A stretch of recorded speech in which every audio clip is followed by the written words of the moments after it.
পুরো মানব জাতির জন্য আল্লাহ তাআলার পক্ষ থেকে সবচেয়ে বড় গিফট এবং উপহার, যদি মানুষ অনুধাবন করে থাকে।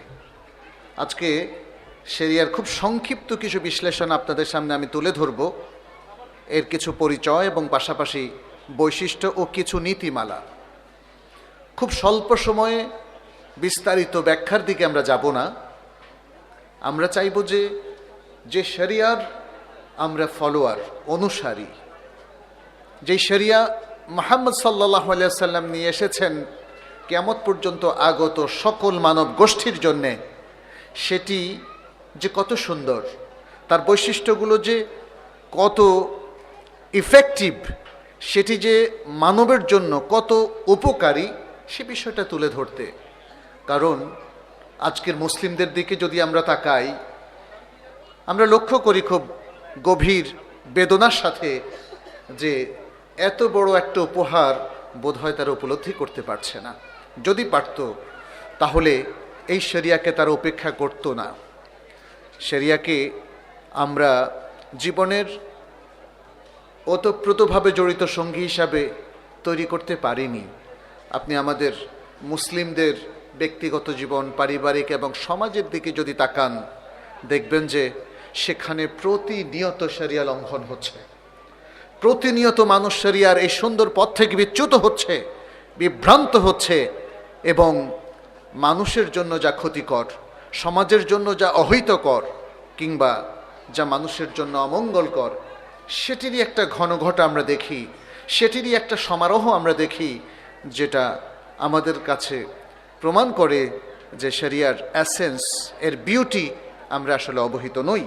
অতএব আজকের আলোচনা আমরা সেটি সংক্ষেপে তুলে ধরার চেষ্টা করব। আর শরিয়াহ, শারউন শব্দ থেকে এসেছে। এর আবিধানিক অর্থ ওলামায়ে কেরাম, অভিধান বেত্তাগণ, তারা উল্লেখ করেছেন মাউরিদুল মা আল্লাযী ইয়াতি ইলাইহিল হাইওয়ান ওয়াল ইনসান লিয়াশরাবাল মা লিইজালাতি যমা। অর্থাৎ এটা হলো পানির উৎস, যার কাছে সকল প্রাণী এবং মানুষ এসে থাকে তার তৃষ্ণা নিবারণের জন্য। শরিয়ার যে ইসতিলাহি অর্থ পারিভাষিক, তার সাথে এটার অনেক মিল আছে। শরিয়ার পারিভাষিক অর্থটা কি?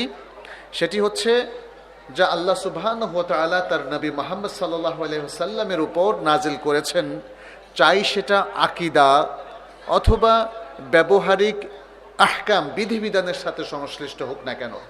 মা শারাআহুল্লাহু সুবহানাহু ওয়া তাআলা মিন আহকামিন বিওয়াসিতাতি নবিয়িহি সাল্লাল্লাহু আলাইহি ওয়াসাল্লাম লিমাসালিহিল ইবাদ, মানব কল্যাণের জন্য নবী মুহাম্মদ সাল্লাল্লাহু আলাইহি ওয়াসাল্লামের মাধ্যমে আল্লাহ সুবহানাহু ওয়া তাআলা যে একগুচ্ছ আহকাম এবং আকায়েদ মানুষের জন্য আনয়ন করলেন, সেটাই হচ্ছে শরিয়া।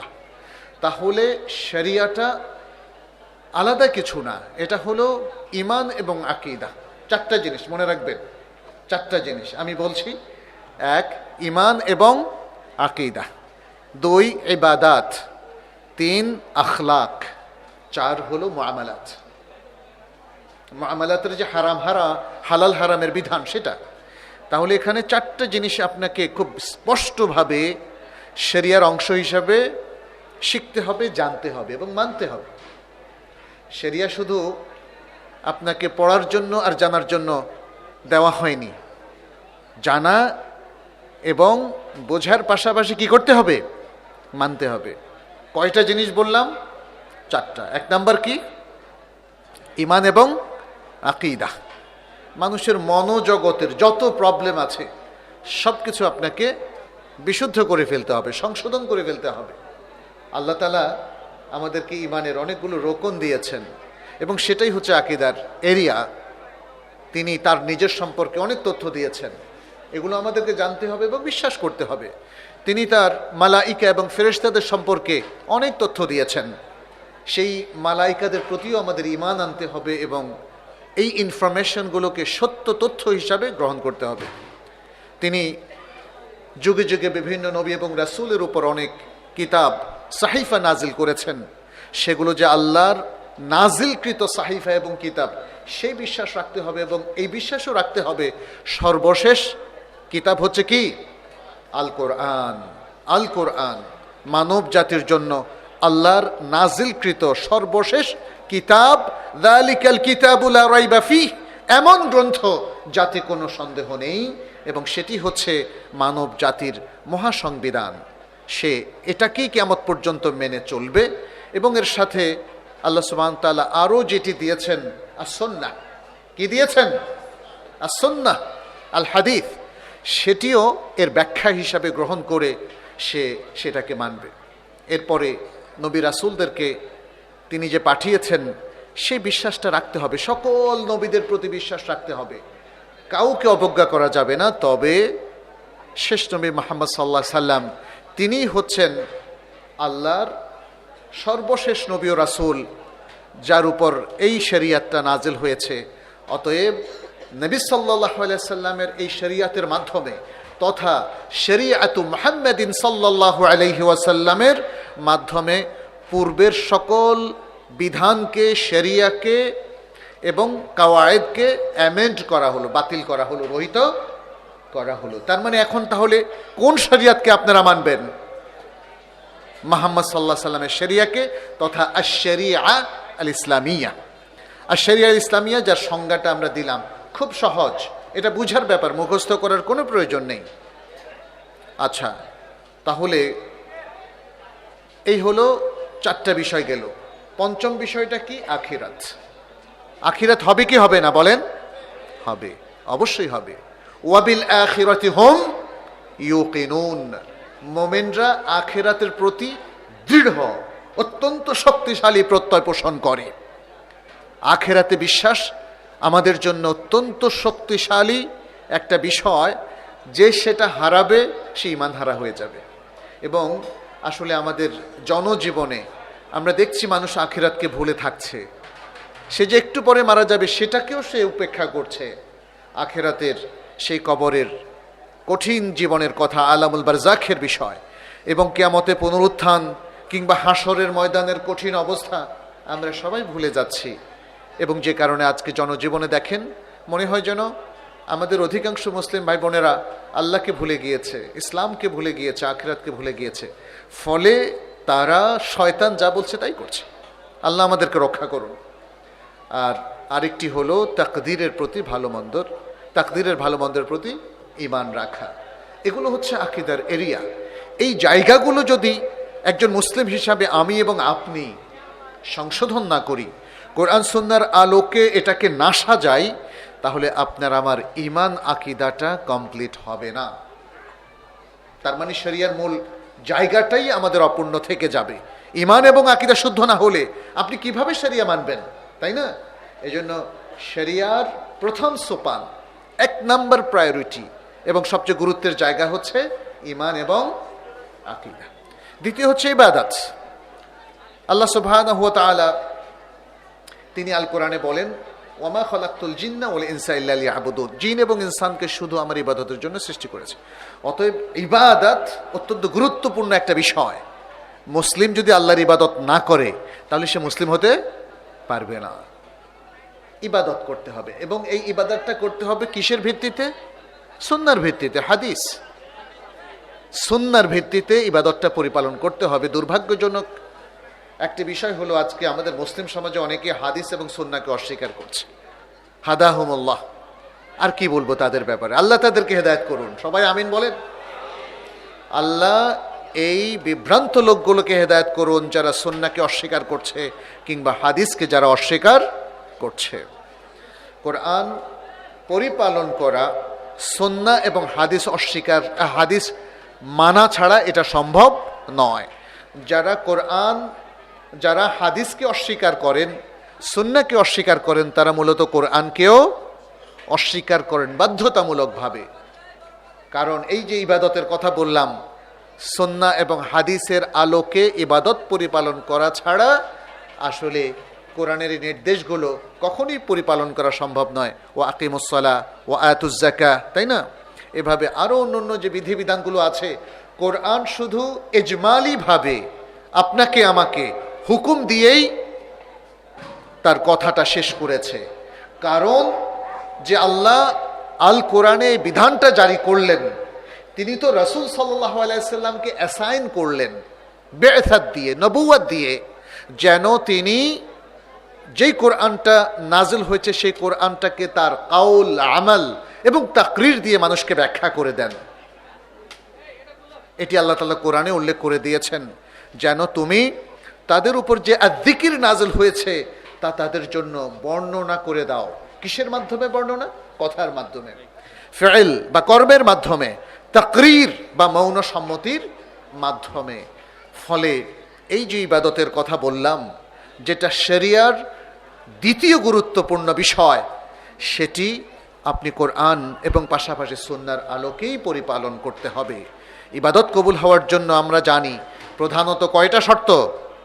3টা শর্ত। 1 নম্বর ঈমান, 2 নম্বর হলো ইখলাস, আর 3 নম্বর হলো কি? সুন্নাহ পরিপালন করা, সুন্নাহ অনুসরণ করা। ভুড়ি ভুড়ি দলিল রয়েছে, সাল্লু কামা রাআইতুমুনি উসাল্লি লিতাখুযু আন্নী মানাসিকাকুম। এভাবে রাসূল সাল্লাল্লাহু আলাইহি সাল্লাম উম্মাহকে বারবার বলে গিয়েছেন, যে কোনো আমল তোমরা আমাকে দেখেই করতে হবে। রাসূল সাল্লাল্লাহু আলাইহি সাল্লামের মাসলাক, রাসূল সাল্লাল্লাহু আলাইহি সাল্লামের মানহাজ, রাসূল সাল্লাল্লাহু আলাইহি সাল্লামের আমলের পদ্ধতি বাদ দিলে কোনো আমলই কবুল হবে না। এবং সেই জন্যই বেদাতের প্রসঙ্গটি চলে আসে এখানে।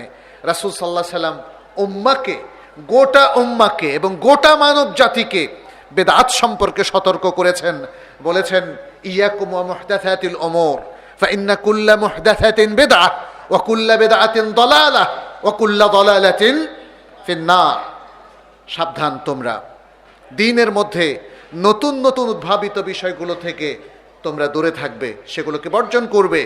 কারণ দ্বীনের মধ্যে নতুন প্রচলিত এবং উদ্ভাবিত বিষয়গুলো হচ্ছে বেদআহ, আর প্রত্যেক বেদআহ হচ্ছে মিসগাইডেন্স, বিভ্রান্তি, আর প্রত্যেক বিভ্রান্তি জাহান্নামের দিকে মানুষকে নিয়ে যায়।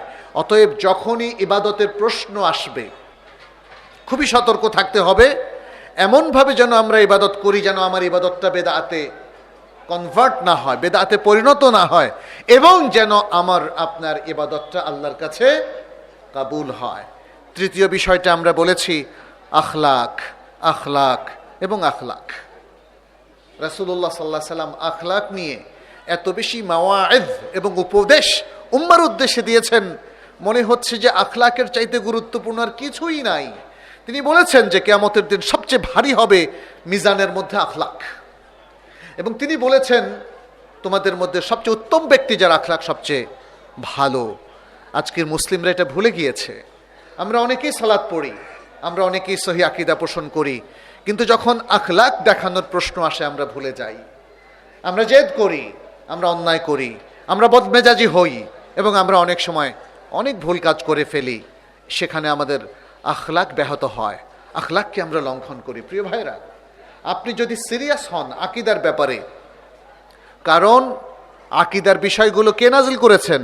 স্বয়ং আল্লাহ সুবহানাহু ওয়া তাআলা নাজিল করেছেন। আমরা যদি সিরিয়াস হই ইবাদতের ব্যাপারে, কারণ ইবাদতের নির্দেশ কে জারি করেছেন? স্বয়ং আল্লাহ সুবহানাহু ওয়া তাআলা ইবাদতের কথা বলেছেন, ইয়া আইয়ুহান নাসু উবুদু রাব্বাকুমুল্লাযী খালাকাকুম ওয়াল্লাযীনা মিন ক্বাবলিকুম লাআল্লাকুম তাত্তাকুন। আল্লাহ তাআলা সমস্ত মানুষকে ইবাদতের নির্দেশ দিয়েছেন। তাহলে সেই আল্লাহই তো আখলাকের নির্দেশ দিয়েছেন নাকি?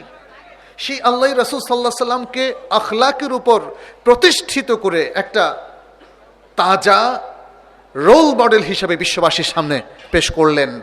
তিনি সার্টিফিকেটও দিলেন, বললেন কি, ওয়া ইন্নাকা লাআলা খুলুকিন আযীম, আর তুমি সুন্দর আখলাকের উপর প্রতিষ্ঠিত।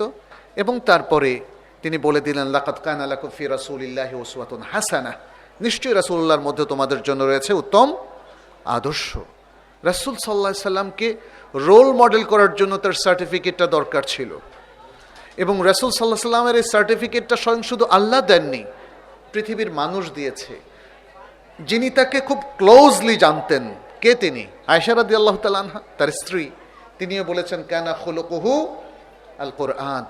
এত যে কথা, এত যে নিদর্শন, এত যে নির্দেশনা, ইনস্ট্রাকশন এবং গাইডেন্স, কেন? আখলাকের প্রতি গুরুত্বের জন্যে। প্রিয় ভাইরা, আকীদা শুদ্ধ করলে শুধু হবে না, 1 নম্বরে তো আকীদা শুদ্ধ করতেই হবে, আখলাকটা আমাদের জন্য খুব প্রয়োজন। খুব প্রয়োজন। পৃথিবীর মানুষ মুসলিমদেরকে ভালোবাসবে শুধু আখলাকের কারণে, আর আখলাক যদি আমরা হারাই তাহলে মানুষের ভালোবাসা কিন্তু পাবো না। আপনি যত সত্য কথাই বলেন না কেন, আপনার আখলাক না থাকলে স্বয়ং আপনার স্ত্রী আপনাকে ভালোবাসবে না ভাই। আপনার সন্তানরা আপনাকে ঘৃণা করবে যদি সুন্দর আখলাকের অধিকারী আপনি হতে না পারেন। রাসূলুল্লাহ সাল্লাল্লাহু আলাইহি ওয়াসাল্লামকে তো আল্লাহ সে কথাটাই বললেন, ওয়ালাউ কুনতা ফাযযান গালিযাল কলবি লানফাদ্দু মিন হাউলিক। আর যদি তুমি কঠোর হৃদয় সম্পন্ন, রূঢ়ভাষী যদি তুমি হতে, তাহলে মানুষ তোমার চারপাশ থেকে সরে যেত। আর সর্বশেষ যে বিষয়টা বললাম শরিয়ার অংশ, সেটি হলো কি, মুআমালাতের মধ্যে হালাল এবং হারাম বেছে চলা। মুআমালাতের মধ্যে হালাল এবং হারাম বেছে চলা, তার মানে হচ্ছে আপনি হারামকে পুরোপুরি বয়কট করতে হবে, হারামকে পুরোপুরি অ্যাভয়েড করতে হবে। আপনার জীবনে ব্যক্তি, পরিবার, সমাজ, বেচাকেনা, রাষ্ট্র, যে কোনো জায়গায় যত হারাম আছে আপনাকে সেটা অবশ্যই বয়কট করতে হবে এবং পরিত্যাগ করতে হবে, বর্জন করতে হবে। আর বাকিগুলো স্তর অনুযায়ী ফরজ ওয়াজিব অবশ্যই করতে হবে আপনাকে, মুস্তাহাব পারলে করবেন, না পারলে করবেন না, অসুবিধা নেই। মুবাহটা আপনার বিচরণ ক্ষেত্র, আপনি মুবাহের বাইরে যেতে পারবেন না, মুবাহের যে সীমাটা আছে। আর আমরা জানি যে মুআমালাতের মধ্যে শরিয়ার মূলনীতি হচ্ছে কি, আল ইবাহা। সমস্ত কাজ, সমস্ত কিছু, সেটা পানাহার বলি, খাবার বলি, কাজকর্ম বলি, ব্যবসা বাণিজ্য বলি, সবই হালাল। মুআমালাতের মধ্যে সবই হালাল, শুধু সেটা ছাড়া বা সেগুলো ছাড়া যেগুলো আল্লাহ অথবা তার রাসূল সাল্লাল্লাহু আলাইহি সাল্লাম হারাম করেছে। তাহলে হারামের বাইরে সব কি হালাল। সুযোগ তো দিয়েছেন আল্লাহ সুবহানাহু ওয়া তাআলা, বলছেন খালাকালাকুম মা ফিল আরদি জামিআ, দুনিয়া যা কিছু আছে সব কিছু তোমাদের কল্যাণের জন্যেই আল্লাহ সুবহানাহু ওয়া তাআলা সৃষ্টি করেছেন। প্রিয় ভাইয়েরা, প্রিয় বোনেরা, সম্মানিত উপস্থিতি, শুধু শরিয়া আল্লাহ সুবহানাহু ওয়া তাআলা এভাবেই আমাদেরকে দিয়েছেন, কিছুই বাদ রাখেন নাই। ঈমান ও আকীদা, ইবাদত, আখলাক এবং মুআমালাতে হালাল হারাম কিছুই বাদ রাখেন। রেখেছেন কিছু? বলেন তো কি বাদ রেখেছেন? কিছুই বাদ রাখেননি। এটা তো আশ-শরিয়াহ ইসলামিয়া এসেছে কার কাছ থেকে? আল্লাহ সুবহানাহু ওয়া তাআলার কাছ থেকে। এতে কোনো খুঁত থাকতে পারে না। আল্লাহর কোনো কাজে কোনো খুঁত বের করতে পারবেন না, কারণ আল্লাহর কোনো কাজে কোনো খুঁত থাকে না। আল কামালু লিল্লাহি ওয়াহদা, পরিপূর্ণতা, পরিপূর্ণতা এবং কামালিয়াত শুধুমাত্র আল্লাহর জন্যে। আর আল্লাহ সকল সৃষ্টির মধ্যে আপনি ত্রুটি পাবেন। সূরা মুলকের মধ্যে আল্লাহ তাআলা বলেছেন, তুমি বারবার আকাশের দিকে একটু চেয়ে দেখো, তাকাও, কোথাও কোনো খুঁত পাও কিনা দেখো। কিন্তু কোনো খুঁত আসলে কেউ কোনোদিন আবিষ্কার করতে পারেনি, পারবেও না। তাহলে এই যে মহাজগৎ, এই যে মহাশূন্য যে আল্লাহ সৃষ্টি করেছেন, যে আল্লাহ সৃষ্টি করেছেন চন্দ্র, সূর্য, গ্রহ, তারা, নক্ষত্র, যে আল্লাহ সৃষ্টি করেছেন আপনাকে এবং আপনার মধ্যে, আপনার এই যে একটা দেহ, প্রাণ, এর মধ্যে বিস্ময়কর সবকিছু তিনি রেখে দিয়েছেন। এবং সেই জন্যই বলেছেন, ওয়াফি আনফুসিকুম আফালা তুবসিরুন, আর তোমাদের মধ্যেও নিদর্শন রয়েছে, তোমরা কি দেখো না? তাহলে যে আল্লাহ এত নিখুঁতভাবে সবকিছু সৃষ্টি করলেন, তাহলে ইসলামী শরিয়াকে তিনি নিখুঁত করেন নাই? ইসলামী শরিয়াকে তিনি মানবের উপযোগী করেন নাই? মানবতার জন্য তিনি উপযোগী করেন নাই? প্রিয় ভাইরা, খুব সহজ। যে আল্লাহ তাআলা এই মহাজাগতিক সিস্টেম দিলেন, সে আল্লাহ তাআলা শরিয়ার সিস্টেমটাও দিলেন। এ দুটোর মধ্যে আমরা বিস্তারিত আরও একদিন আলোচনা করব।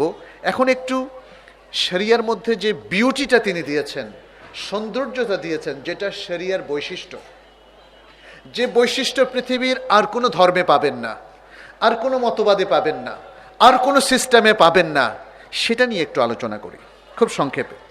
প্রথম হচ্ছে ইসলামী শরিয়ার সবচেয়ে বড় বিউটি এবং সবচেয়ে বড় বৈশিষ্ট্য হলো এটি রব্বানি, তানজিলুম মিন হাকিমিন হামিদ। এটি আল্লাহর পক্ষ থেকে, মহান রবের পক্ষ থেকে অবতারিত। পৃথিবীর আর যত ধর্ম এখন আপনি পাবেন, মতবাদ পাবেন, সিস্টেম পাবেন, কোনোটাই আল্লাহর কাছ থেকে অবতারিত না। এমনকি যে সমস্ত ধর্মগ্রন্থ আছে, বাইবেল, ইনজিল, যেগুলো এখন আছে, সেগুলো কি আল্লাহর কাছ থেকে অবতারিত? বলেন না। কারণ এগুলো মুহাররাফ, এগুলো বিকৃত হয়ে গেছে। আমরা ইনজিল, তাওরাত, জাবুর এই বইগুলোতে বিশ্বাস করি, এই কিতাবগুলোতে বিশ্বাস করি যেটি আল্লাহ নাযিল করেছেন সেটিতে, যেটি এখন মানুষের কাছে বিকৃত অবস্থায় আছে সেটিকে নয়। অতএব ইসলামী শরিয়ার একটা বড় বৈশিষ্ট্য হচ্ছে এটি রব্বানি। অতএব মুসলিম আমরা যারা, আমরা নিশ্চিন্ত এটা আমাদের রবের পক্ষ থেকে এসছে। কোনো সন্দেহ কি কারো আছে? সুবহানাল্লাহ, এটা আমাদের পাওয়ার, সোর্স অফ পাওয়ার। আমার আল্লাহর বিধান আমার কাছে আছে, সুবহানাল্লাহ, আমার আল্লাহর বিধান আমার সাথে আছে। আল কোরআন যেভাবে তরতাজা নাজিল হয়েছিল মুহাম্মদ সাল্লাল্লাহু আলাইহি সাল্লামের উপর, আজও আছে না? রাসূল সাল্লাল্লাহু আলাইহি সাল্লাম হাদিসের যে সম্ভার তিনি রেখে গিয়েছেন, আমাদের ওলামায়ে কেরাম বিশুদ্ধ হাদিসগুলোকে সংরক্ষণ করেছেন আমাদের জন্যে। সেই হাদিসগুলো সেরকম তরতাজা পাচ্ছি আমরা এখনো, যেমনটি এগুলোকে কালেক্ট করেছিলেন আমাদের তাবেঈনরা, তারপর তাবেঈনরা, ইমামরা, ইমাম বুখারী, ইমাম মুসলিম যেভাবে তরতাজা হাদিসগুলোকে এই মাত্র তারা সংগ্রহ করলেন, সেরকম আছে না? এগুলো কি বিকৃত হয়েছে? এগুলো কি হারিয়ে গেছে? হারিয়ে যায়নি প্রিয় ভাইয়েরা। সুতরাং এটা আমাদের শক্তির জায়গা যে কোরআন হাদিস ঠিক তার রিসোর্সগুলো আমাদের কাছে একদম জলজ্যান্ত অবস্থায় আছে। অতএব আপনি যদি কোরআন এবং হাদিসকে মেনে চলেন, আপনি কোনোদিন পথ হারাবেন না, আপনি কোনোদিন বিভ্রান্ত হবেন না, আপনি কোনোদিন বিচ্যুত হবেন না। প্রিয় ভাইরা, এটা মনে রাখতে হবে।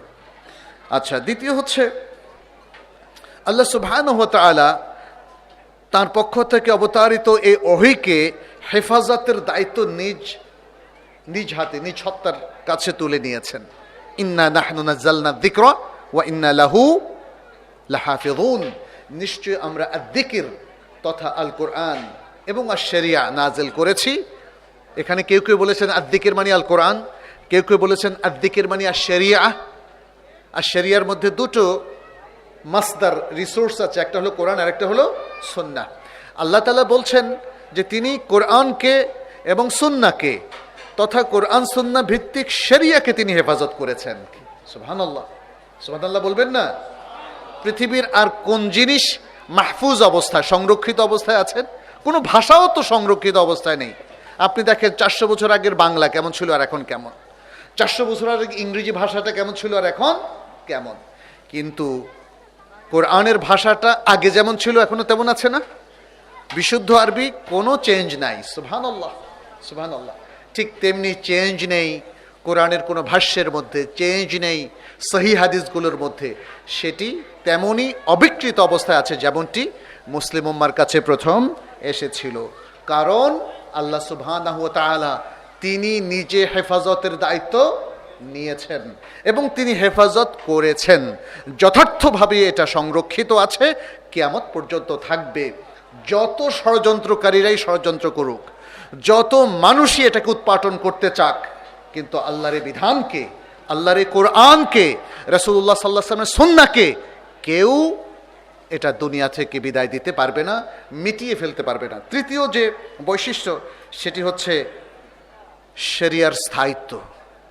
শরিয়া একটি স্থায়ী বিধান। আল্লাহ সুবহানাহু ওয়া তাআলা মুহাম্মদ সাল্লাল্লাহু আলাইহি সাল্লামকে যে শরিয়াটা দিলেন, যেমনটি সূরাতুল জাথিয়ার মধ্যে উল্লেখ করেছেন, ওয়াকাযালিকা জাআলনাকা আলা শরিআতিন মিনাল আমরি ফাত্তাবি'হা, সেই শরিয়াটা তিনি স্থায়ী করে দিলেন ইলা ইয়াউমিল কিয়ামাহ, কিয়ামত পর্যন্ত। আর কোনো অ্যামেন্ডমেন্ট হবে না, আর কোনো রহিত এখানে কোনো কিছু হবে না। অতএব এটা হলো একটা স্থায়ী বিধান। এবং তাহলে আরেকটা জিনিসও, আরেকটা বৈশিষ্ট্য, চতুর্থ বৈশিষ্ট্য এর সাথে চলে আসে।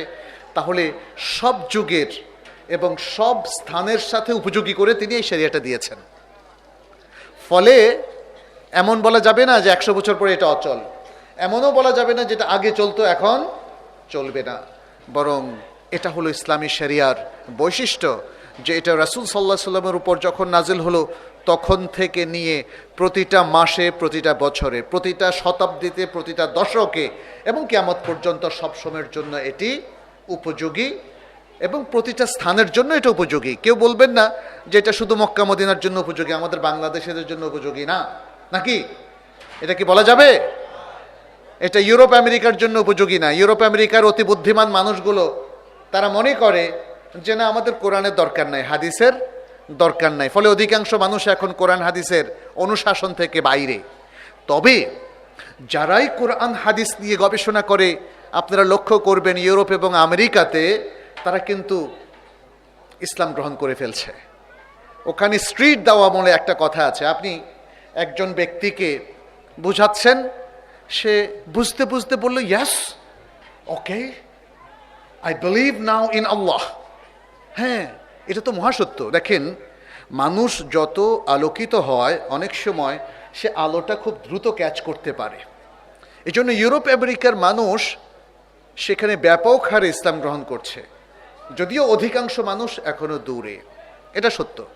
কিন্তু আপনারা দেখবেন যে এখনো যদি সার্চ করেন গুগলে, দেখবেন যে ফার্স্ট গ্রোয়িং রিলিজিয়ন কোনটা? ইসলাম। ইসলাম আশ-শরিয়া আল ইসলামিয়া। পৃথিবীর মানুষ যখনই চিন্তা করে, যখনই জ্ঞানমুখী হয়, যখনই রিসার্চ করে, তখনই তারা আবিষ্কার করে যে ইসলামই হচ্ছে একমাত্র আল্লাহর সত্যিকার দিন, অথেন্টিক রিলিজিয়ন অফ ইসলাম। ইন্নাদ দীনা ইনদাল্লাহিল ইসলাম। এটা তারা এক্সপ্লোর করতে পারে, তারা এটা বুঝতে পারে, ফলে তারা খুব দ্রুত ইসলামের দিকে ধাবিত হয়। আর মজার ব্যাপার হলো, ইউরোপ আমেরিকার এই ইসলাম গ্রহণকারী নও-মুসলিমরা আমার আপনার এই যে বর্ণ মুসলিমের চাইতে কিন্তু আরো অনেক সিরিয়াস, আরো অনেক স্ট্রং। তাদের ঈমান, তাদের আমল দেখলে আপনি হতবাক হয়ে যাবেন। সুবহানাল্লাহ। তারা প্রত্যেকটা সুন্নাহ সাহাবাদের মতো আমল করার চেষ্টা করে। এমনকি ফজরের পরে মসজিদে কিছুক্ষণ শোয়ার সুন্নাহ পর্যন্ত তারা আমল করার চেষ্টা করে। আপনি আমি কতটুকু করি দেখার বিষয় আছে। আপনি আমি তাহাজ্জুদের গুজার কতটুকু, আপনি আমি হালাল হারামের ব্যাপারে কতটুকু সচেতন। কিন্তু এই নও-মুসলিমরা ইসলাম গ্রহণের সাথে সাথে বৈপ্লবাত্মিকভাবে তাদের জীবনটাকে পজিটিভ করে ফেলে, ইসলামিক করে ফেলে। এর জন্য যত ত্যাগ দরকার সেটা তারা করে। আর যারা পারিবারিকভাবে মুসলিম, জন্মগতভাবে মুসলিম, তারা বলে আমরা তো রেগুলার মুসলিম, আর কি দরকার, তাই না? এভাবে চলছে। প্রিয় ভাইরা, যাই হোক, এরপরে আরেকটা যেটা আমি বলবো সেটি হচ্ছে ইসলামী শরিয়া, পঞ্চম বা ষষ্ঠ যেটাই বলি না কেন, এটা হলো পৃথিবীর তাবৎ সব কিছুর মধ্যে দৃষ্টান্তমূলক, রোল মডেল। ইসলামটা অন্য সবার জন্য রোল মডেল। অর্থাৎ আপনি আর সবখানে যেটা দেখবেন অন্য ধর্মে, আমি কোনো সুনির্দিষ্ট ধর্মের নাম বলবো না, কিন্তু আপনারা জানেন অনেক ধর্মে দেবদেবীর যৌনলীলার কথা আছে, আছে না? অনেক ধর্মের লোকদেরকে, পাদ্রীদেরকে দেখবেন যে তাদের চারিত্রিক স্খলন। মুসলমানদের মধ্যে যদি কোনো স্খলন দেখেন সেটা তার ব্যক্তিগত ব্যাপার, এটা ইসলাম এর জন্য দায়ী নয়, তাই না? কোরআন হাদিস পড়ে কে খারাপ হয়? হয় না। কোরআন হাদিস হচ্ছে বেনিফিটে ভরপুর, কল্যাণে ভরপুর। সে কল্যাণ যদি আপনি অর্জন করতে না পারেন, এটা আপনার প্রবলেম, আপনার ব্যর্থতা, এটা কোরআনের ব্যর্থতা না। ইসলাম থেকে যদি আপনি বেনিফিট তুলতে না পারেন, এটা আপনার ব্যর্থতা, এটা ইসলামের ব্যর্থতা না। শরিয়া থেকে যদি আমরা কল্যাণ অর্জন করতে না পারি, তাহলে এটা যারা শরিয়া পেয়েছে অথচ এটাকে ইউজ করতে পারলো না, বেনিফিট নিতে পারলো না, এটা তাদের ব্যর্থতা, তাই না? আজকে কত জিনিসই তো বাজার থেকে আপনি একটা জিনিস কিনে নিয়ে আসলেন, এটা ফেলে রাখলেন বাসায়, বেনিফিট অর্জন করতে পারলেন? পারলেন না। আপনাকে তো সেটা প্রপারলি ইউজ করতে জানতে হবে, তার ম্যানুয়াল অনুযায়ী সেটাকে ইউজ করতে হবে। ইসলামটাও তাই। ইসলামের ম্যানুয়াল হচ্ছে দুটো মাত্র, কোরআন এবং সুন্নাহ। ইসলাম থেকে যদি সর্বোচ্চ বেনিফিট কেউ তুলতে চায়, ইসলাম বলতে ইসলামী শরিয়া, শরিয়া থেকে, তাহলে এই দুটো ম্যানুয়াল আপনাকে ফলো করতে হবে। আদারওয়াইজ ইসলাম থেকে বেনিফিট তোলার আর কোনো পথ নাই। প্রিয় ভাইরা, এটা একটু বুঝতে হবে, একটু বুঝতে হবে, মাথায় একটু সেট করতে হবে। আপনি আপনার জীবনের প্রত্যেকটা পদক্ষেপে, এই যে চারটা স্তর বললাম না শরিয়ার, ঈমান এবং আকীদা, ইবাদত, আখলাক এবং মুআমালাতে হালাল হারাম, এই চারটা এরিয়ার প্রত্যেকটা ইভেন্টে, প্রত্যেকটা স্টেপে আপনি এই দুটো ম্যানুয়াল ফলো করেন, আপনি পথ হারাবেন না, আপনি ব্যর্থ হবেন না।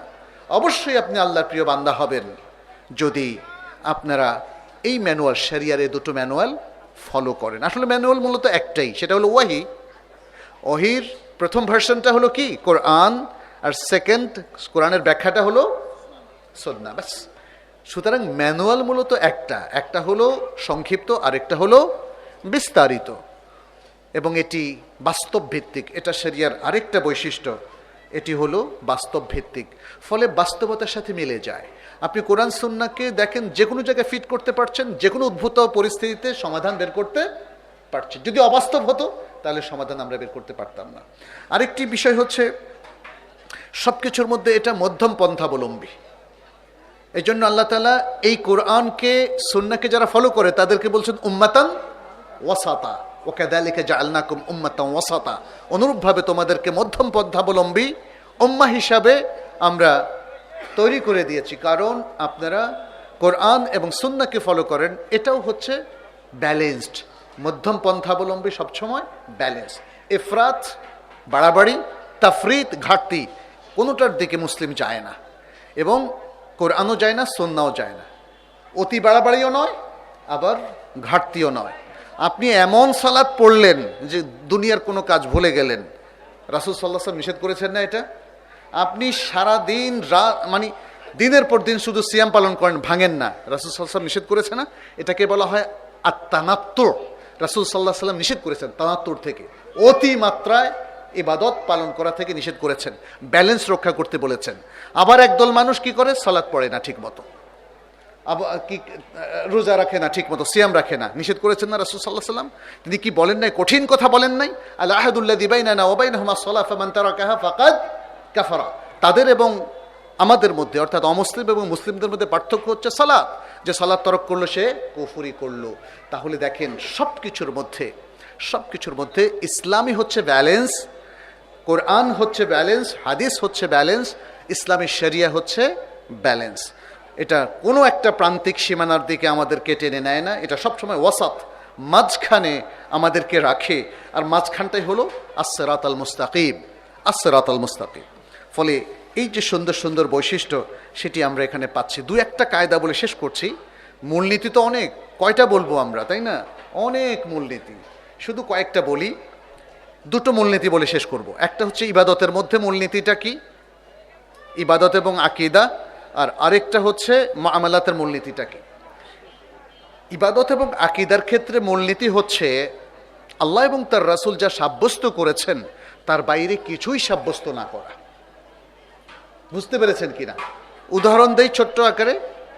যেমন 5 ওয়াক্ত সালাত প্রতিদিনে এবং রাতে ফরজ।